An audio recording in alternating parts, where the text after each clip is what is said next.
वसल्लम। अल्हम्दुलिल्लाह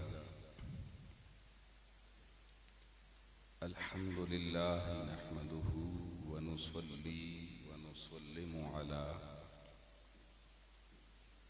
रसूलिहिन नबिय्यिल अमीनिल हनीनिल करीमिर रऊफिर रहीम। अम्मा बअद फ़अऊज़ु बिल्लाहि मिनश शैतानिर रजीम। बिस्मिल्लाहिर रहमानिर रहीम। मा काना मुहम्मदुन अबा अहदिम मिर रिजालिकुम वलाकिन रसूलल्लाहि व खातमुन नबिय्यीन व काना अल्लाहु बिकुल्लि शैइन अलीमा। सदक़ल्लाहु मौलानल अज़ीम। मौलाया सल्लि व सल्लिम दाइमन अबदा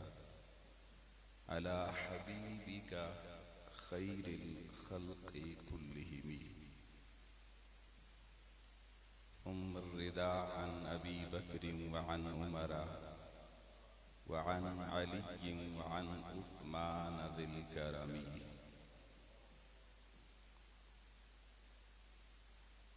वाजिबुल एहतराम मेहमानान गिरामी कद्र, खुसूसन हज़रत अल्लामा मौलाना शाहनवाज फारूकी साहिब, दीगर दूर व नज़दीक से आने वाले जमी उलमाए ज़ीशान, सना खानान मुस्तफ़ा सल्लल्लाहु अलैहि वसल्लम और हर तबक़ाए फ़िक्र से ताल्लुक़ रखने वाले इंतहाई मोहतरम अहबाब गिरामी कद्र, अल्लाह जल्ल मजदूहू का जितना शुक्र अदा करें कम है कि जिस मालिक ने हमें आज ताजदार ख़त्म नबूवत कॉन्फ्रेंस में हाजिर होने की तौफीक अता फरमाई।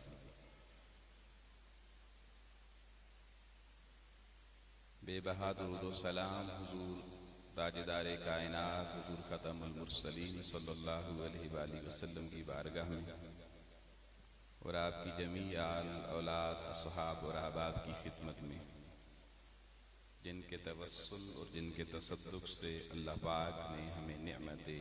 ईमान अता फरमाई।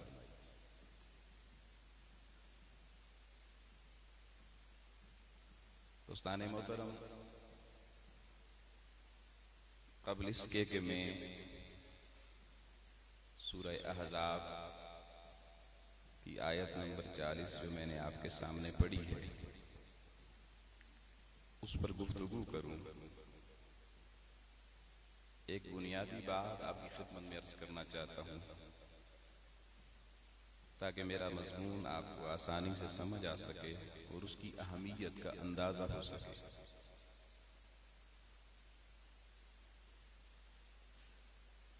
हमारा खित्ता बिलखुसूस सब कॉन्टिनेंट बरे सगीर का खित्ता,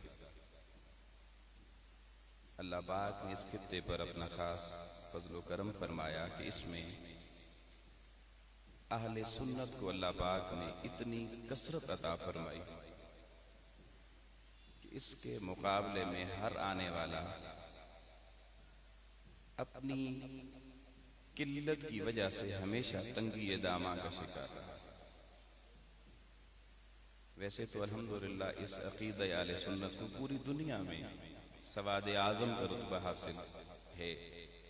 लेकिन हमारे इस खित्ते सब कॉन्टिनेंट में बिलखुसूस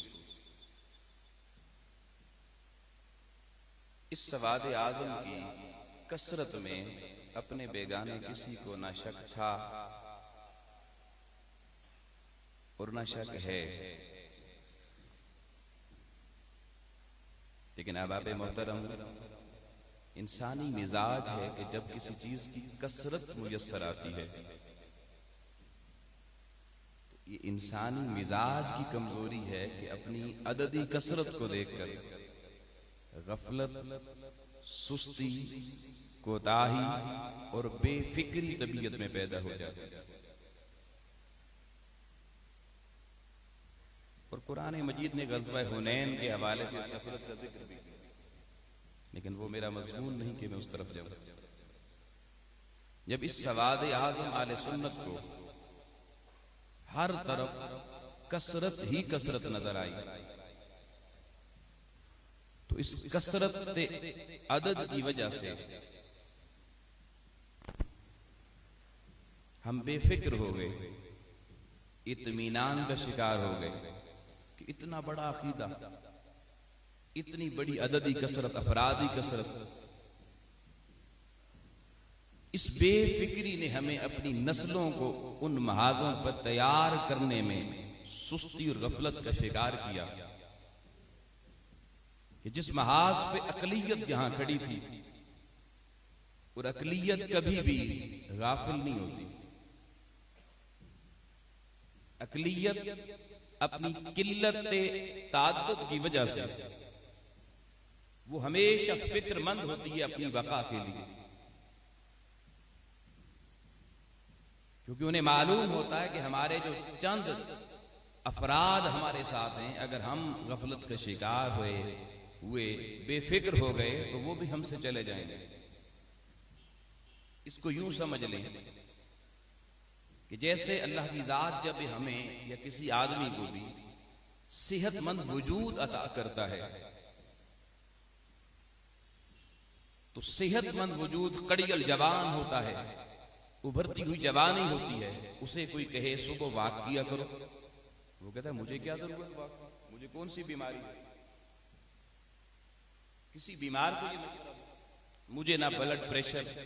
मुझे ना शुगर, ना मेरी टांगों में जोड़ों में कोई मसला, वो मजाक उड़ाता है, क्योंकि उसके वजूद के आदा में उसको कसरत अय्याम में सेहत की कसीर दौलत हासिल रही होती है, इसलिए वो अपनी सेहत के हवाले से फिक्रमंद नहीं होता। फिर अचानक वही शख्स जब किसी मूजी मर्ज का जरासीम, किसी मूजी मर्ज का वायरस और बैक्टीरिया उसके वजूद पे हमला करता है, तो दोस्तान मोहतरम को जब डॉक्टर के पास जाता है और डॉक्टर उसका एनालिसिस करता है बॉडी का, और वो कहता है आपको कैंसर हो गया है, वो कहता है आपको ब्लड प्रेशर हो गया है, आपको शुगर हो गई है, और अब हर रोज सुबह 2 घंटे वॉक करनी पड़ेगी, शाम को भी 2 घंटे वॉक करनी पड़ेगी। जब सेहत के मामले में वो किल्लत का शिकार हुआ, पस्ती का शिकार हुआ, तो अब सुबह सुबह आप शहर में आए, हमारे बाग बागीचों गलियों में देखें, फजर के बाद आपको कसरत से लोग स्पीड भागते नजर आए। उनसे पूछें जनाब सुबह सुबह क्या मसला है, वो कहते हैं सेहत का मसला। डॉक्टर ने एडवाइस कर दिया है, कल तक जब सेहत की हालत में था, यही वॉक अगर वो उस वक्त करता, खाने पीने में अगर एहतियात उस वक्त करता, और वो गफलत का शिकार, कोहता नजरी का शिकार और बेफिक्री का शिकार न होता लोगों, तो आज वो मूजी वायरस, वो मूजी जरासीम उसके वजूद में दाखिल होकर उसे सेहत के हवाले से इन मसाइल का शिकार न करते। बईन ही दोस्तान मोहतरम, ये सवाद आजम आले सुन्नत, जिसे अल्लाह ने धरती पर कसरत अता फरमाई, सही सेहत अकीदा के साथ, सेहत ईमान के साथ, जब सेहत अकीदा और सेहत ईमान की कसरत इनको विरसे में मिल गई, पैदाइशी मिल गई, तो ये बेफिक्र होते चले गए। इन्हें मालूम नहीं था कि बेफिक्र कभी मोमिन नहीं हुआ करता। मोमिन को अल्लाह ने कुरान मजीद में जा बजा लअल्लकुम ततफक्करून कह के हर जगह पर जागे रहने की तरफ इशारा किया है। बेफिक्री की जिंदगी साहिबान ईमान की नहीं हुआ करती, लेकिन बावजूद ये सब कुछ जानने के अपनी नस्लों को उन सेहत अकीदा में नकब लगाने वाले मूजी जरासीमों, मूजी वायरसेस और मूजी बैक्टीरिया से दलाइल और इल्म की रोशनी में इनके सेहत अकीदा को मजबूत करने की कोशिश न की गई, जिसके नतीजे में लोगों बदअकीदगी के वायरस कादियां की सरजमीन से उठे, शर्क व गर्ब के छोटे छोटे तबकों की सूरत में ये बदअकीदगी ईमान की बंदे मोमिन की ईमान की सेहत पे हमला करने वाले ये मूजी मर्द उठे, पूरी तैयारी के साथ उठे, क्योंकि किल्लत फिक्रमंद होती है। उन्होंने एकेडमीज बनाई, जिन एकेडमीज के अंदर अपने लोगों को अपने झूठे मन घड़त अकीदे के लिए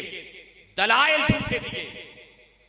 और उनकी तैयारी यूं करवाई कि जाओ इस सेहतमंद अकीदे के अंदर जो लोग कोहता नजरी और बेफिक्री का शिकार हो गए हैं, वो जो सादा लोग हैं, जो दीनों मजहब से बेफिक्र होके दुनिया और मादियत परस्ती का शिकार हुआ चाहते हैं, जाइए उन्होंने अपने अकाबिरीन को तो पढ़ा नहीं, उन्हें तो सुना नहीं, उनकी मजालिस में तो आते नहीं। आज भी कितने आए हुए आपके सामने, मैं बड़ी माजरत से ये जुमले कह रहा हूं। आप जाओ, उन्होंने अपने अकाबिरीन की मजालिस अटेंड नहीं की, वो दलाइल और बराहीन की दुनिया में नहीं बैठे, उनकी नस्लें मास्टर डिग्रियां तो ले चुकी हैं, अच्छी जॉब तो ले चुकी हैं, मगर उन्हें खत्म नबुव्वत और रिसालत पे 10 दलाइल भी नहीं बता। जाइए झूठ का सौदा ले जाइए, बदअकीदगी का सौदा ले जाइए, मगर उन्हें एकेडमीज उनको ट्रेनिंग ऐसी दी कि किस शख्स पर जाल फेंक के उसे शिकार कैसे करना है, कौन सी गोलियां किस पे फेंकनी है, कौन से तीर किस जिहत से किस पे चलाने हैं। आओ लोगों, बदअकीदगी के वायरस उठे, जरासीम उठे, वो मूजी बैक्टीरिया उठे, वो सादा लो सही अकीदा अहले ईमान के दरवाजों तक पहुंचे। अब जिन्होंने अपनों को सुना नहीं था, पढ़ा नहीं था, जब वो अकीदे को लूटने वाले डाकू और चोर उनके दरवाजों तक आए और अपनी मन गढ़त कहानियां सुनाई, क्योंकि अपनों को नहीं सुना था, उनको डायरेक्ट सुनने का मौका मिला, उनकी किताबें पढ़ने का मौका मिला। तो लोगों, बदअकीदगी की हवाएं, बदअकीदगी की आंधियां और बदअकीदगी के तूफान जब जहनों में उठाए गए तो जहन खलजान का शिकार हो गए। अब इल्म दलील से आरी होने की वजह से और अपने अकाबिरीन को न पढ़ने न सुनने की वजह से जहन इंतिशार का शिकार हो गए, वहम का शिकार हो गए, अपने सही अकीदे पर सवाल उठाने शुरू हो गए। बिल्कुल उसी तरह जिस तरह लोगों, अगर एक आप में से बंदा बड़ा सेहतमंद, कद भी ऊंचा, तकड़ा, वजन भी अच्छा, चेहरा भी अच्छा खासा गोश्त का भरा हुआ हो, लेकिन उस बंदे ने कुश्ती ना सीखी हुई हो लड़ना, अगर अल्लामा शमसुद्दीन अब्बासी साहब माशाल्लाह तकड़े आदमी हैं, लेकिन कुश्ती ना जानते हो, कुश्ती का फन ना सीखा हो, और इनके मुकाबिल कोई दुबला पतला छोटे कद वाला बंदा, मगर उसने कुश्ती सीखी हुई हो, फन उसको कुश्ती का आता हो, इनका मुखालिफ होकर इनके सामने आ जाए कुश्ती लड़ने के लिए, तो लोगों, एक तरफ जितना सेहतमंद और ताकतवर हो, लेकिन अगर फन ने कुश्ती ना जानता हो, कुश्ती के दलाइल और बराहीन उसको मालूम ना हो कि पंजा आजमाई कैसे करनी है, दाव पेच कैसे लड़ाना है, तो सामने मुकाबिल आने वाला जो बज़ाहिर कमजोर नजर आ रहा है, बज़ाहिर वजूद जिसका कलील नजर आ रहा है, लेकिन जब मैदान लगेगा, ताकतवर, सेहतमंद, बड़े कद काठ और वजूद वाला, मुझे बताएं, जब कुश्ती लड़ेगा जीतेगा कौन? वो दुबला पतला जीत जाएगा, वो एकदम उठा के उसको अखाड़े में चारों शाने चित कर देगा। अब पूछें, सेहतमंद की सेहत का कसूर है? ना सेहत का कसूर, ना कद का कसूर, ना उसकी बॉडी हेल्दी बॉडी का कसूर, ना उसके वजूद में दौड़ते हुए खून का कसूर। अरे कसूर फकत यह है कि उसने कुश्ती लड़ने का फन नहीं सीखा, इसलिए सेहत सही होने के बावजूद भी वो मार खा गया। लोगों, हमारी नस्लों के साथ भी कुछ ऐसा हुआ, जब हमने इन्हें या ये नस्ल खुद चल के उलमा के पास नहीं आई। हमारे अकाबिरीन को उन्होंने पढ़ना छोड़ दिया, दुनिया की सनदगरी के अंदर ये आगे बढ़ना शुरू हो गए। और दूसरी तरफ का बच्चा भी पहलवान बनकर अपनी बदअकीदगी के बावजूद, पहलवानी का गुर सीखने के बावजूद जब मैदान में आया तो इस तरफ इल्म और दलील के साथ क्योंकि रिश्ता न था, इल्म और दलील के साथ क्योंकि दोस्ती न थी, इल्म और दलील की मजलिस में कभी बैठे जो नहीं थे, आपस में दंगा फसाद तो किया, लेकिन मिलकर उन साम्राज्य एजेंटों के मुकाबले में पहलवान गरी का फन जो न सीखा, बच्चे जवान कर दिए, उन्हें को कुत्ता और बिल्ली स्कूलों में पढ़ाकर तो जवान कर दिया, मगर उन्हें खत्म रिसालत और खत्म नबूवत के अकीदे के दलाइल से कभी न किया। नतीजा क्या हुआ? जब जरासीम आए,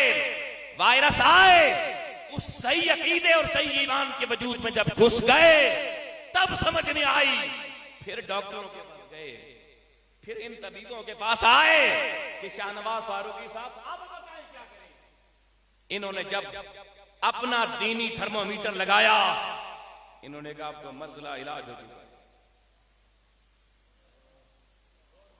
फिर नसीब वाले होते हैं जो पलट के आते हैं, क्योंकि मुर्तद्दों के लिए तौबा के दरवाजे भी बंद हो चुके हैं, उनकी ईमानी सेहत का दरवाजा बंद हो चुका होता है। फिर कोई नसीब वाला ही होता है जो पलट के आए।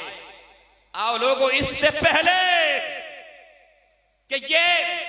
अकीदे के मूजी अमराज के वायरसेस आपकी बाड़ियां की सरजमीन पर भी आपकी नस्लों को भी शिकार करना शुरू करें। आओ, अल्लाह ने सेहतमंद अकीदा दिया है, अल्लाह ने सेहतमंद ईमान की हालत दी है। आओ आज इस खत्मे नबूवत कॉन्फ्रेंस को इत्तिहाद उम्मत कॉन्फ्रेंस बनाकर हाथों में यूं हाथ डालो कि मुकाबले में आने वाले हर वायरस को गलियों से भगाकर इस हद तक कमजोर कर दो कि हमारी नस्ल के किसी बच्चे के ईमान पे भी ईमान का कोई डाकू हमला न कर सके।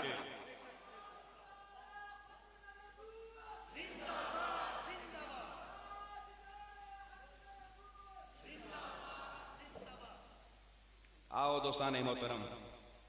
अगर ये बुनियादी बात आपके जहनों तक चली गई, अब आइए पलटिए कुरान मजीद की इस आयत की सूरह अहज़ाब की तरफ,